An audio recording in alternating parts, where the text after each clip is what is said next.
মানুষ নারীর জন্য জীবন দিয়ালায়, মন দিয়ালায়, প্রাণ দিয়ালায় এবং নিজে কষ্ট কইরা উপার্জন কইরা সিরা লুঙ্গি, সিরা শার্ট, সিরা জুতা পরে নারীকে ভালো রাখার জন্য তারা কত কষ্ট করে এবং কি সেই নারীর লিগা দুনিয়া ত্যাগ করতে হয়। আজকে দেখেন কত প্রবাস ভাইয়েরা নারীকে ভালো রাখার জন্য, ফ্যামিলিকে ভালো রাখার জন্য প্রবাসে কষ্ট করে। আমরা পুরুষ মানুষ নারীদের মন বুঝতে পারি নাই। আজকে দেখবেন আপনি বিয়া কইরা আনছেন, বিয়া কইরা এই বিয়ার পরে 3-4 মাস পরে প্রবাসে গেছেন গিয়া, হ্যাঁ প্রবাসে গেছেন গিয়া, নারীর চুলার ভিতরে আগুন জ্বালিয়ে থুয়ে গেছেন, সেই চুলার ভিতরে আগুন নিভায় আরেকজনে। বুঝছেন ভাই, সেই চুলার আগুন নিভায় আরেকজনে।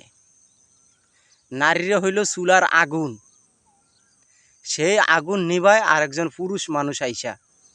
তো যারা বিয়ে করে প্রবাসে চইলা যান, হ্যাঁ আপনারা এই কাজগুলো কইরেন না।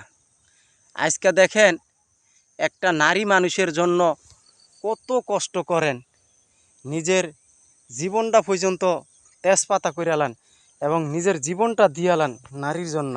আজকে সেই নারী আপনাকে আঘাত করে বেশি।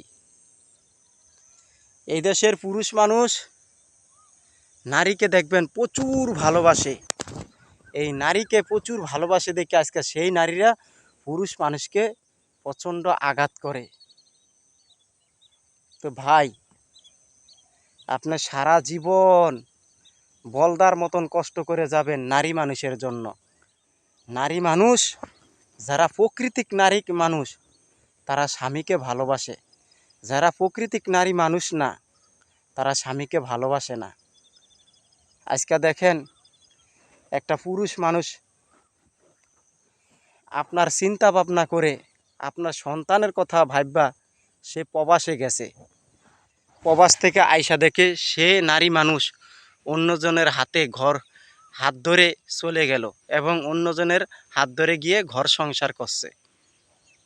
এবং কি কিছু কিছু নারীরা আছে দেখবেন নারীদের নামে পুরুষ মানুষেরা যখন প্রবাসে যায় তাদের ব্যাংক ব্যালেন্স সব ওনাদের নামে লেখা দেওয়া যায়। এরপরে বছর শেষে সে পাইল কি ভাঙ্গা ফ্ল্যাট তাকে ধরিয়ে দেয় নারীরা। এই দেশের নারীরা পুরুষদেরকে হাতে হারিকেন গোয়ায় বাঁশ দিয়ে দেয়। বুঝছেন ভাই।